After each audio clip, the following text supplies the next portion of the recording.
ஊட்டி, கொடைக்கானலில் நீதிமன்றம் விதித்த வாகன கட்டுப்பாட்டை நீக்க கோரி தமிழக அரசு தாக்கல் செய்த மனு மீது நாளை விசாரணை நடைபெறவுள்ளது.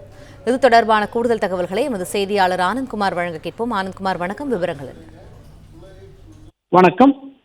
ஊட்டி, கொடைக்கானல் உள்ளிட்ட கோடை வாசஸ்தலங்களில் இ-பாஸ் முறையை அமல்படுத்த வேண்டும் என்ற உத்தரவை மறு ஆய்வு செய்ய வேண்டும் என்ற கூடிய தமிழ்நாடு அரசினுடைய மனுவை நாளை விசாரணைக்கு எடுத்துக் கொள்வதாக சென்னை உயர்நீதிமன்றம் தெரிவித்திருக்கிறது. ஊட்டி, கொடைக்கானல் ஆகிய சுற்றுலா தலங்களுக்கு செல்லும் வாகனங்கள் எண்ணிக்கையை எவ்வளவு எண்ணிக்கைகள் அனுமதிப்பது என்பது குறித்து சென்னை ஐஐடி மற்றும் பெங்களூரு ஐஐஎம் ஆகிய நிறுவனங்கள் ஆய்வு நடத்தி அறிக்கை தாக்கல் செய்ய வேண்டும் என சென்னை உயர்நீதிமன்றம் உத்தரவிட்டிருந்தது.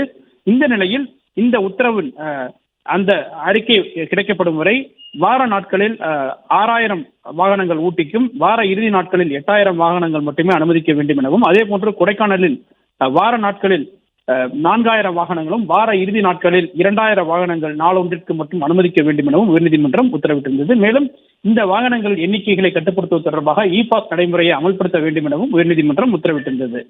இந்த உத்தரவிற்கு எதிர்ப்பு தெரிவித்து நேற்று ஊட்டியில் போராட்டம் நடத்தப்பட்டது. இந்த நிலையில் இது தொடர்பாக இந்த உத்தரவை மறு ஆய்வு செய்ய வேண்டும் என கோரி தமிழ்நாடு அரசின் சார்பில் சென்னை உயர்நீதிமன்றத்தில் மறு ஆய்வு மனு தாக்கல் செய்யப்பட்டது. இந்த வழக்குகள் அனைத்தும் சிறப்பு நீதிமன்றம் சிறப்பு அமர்வு நீதிபதிகள் என் சதீஷ்குமார் மற்றும் பரத சக்கரவர்த்தி ஆகியோர் முன்பாக நிலுவையில் இருந்து வருகிறது. இன்று இந்த அமர்வில் கூடுதல் அரசு தலைமை வழக்கறிஞர் ரவீந்திரன் ஆஜராகி ஒரு முறையீடு ஒன்று செய்தார். இ-பாஸ் நடைமுறை தொடர்பான உத்தரவை மறு ஆய்வு செய்ய வேண்டும் என கோரி தமிழ்நாடு அரசு மனு தாக்கல் செய்திருப்பதாகவும், இந்த வழக்கை அவசர வழக்காக விசாரணைக்கு எடுத்துக்கொள்ள வேண்டும் எனவும் தெரிவிக்கப்பட்டது. அப்பொழுது போராட்டங்களுக்கு அரசு ஊக்கம் அளித்து வருவதாகவும் எதிர்மனுதாரர் தரப்பில் தெரிவிக்கப்பட்டது. இதனையடுத்து இந்த அனைத்து வழக்குகளையும் நாளை விசாரணைக்கு எடுத்துக் கொள்வதாக நீதிமன்றம் அனுமதித்து உத்தரவிட்டிருக்கின்றது.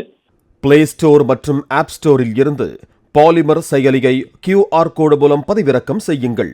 செய்திகளை உடனுக்குடன் பெறுங்கள்.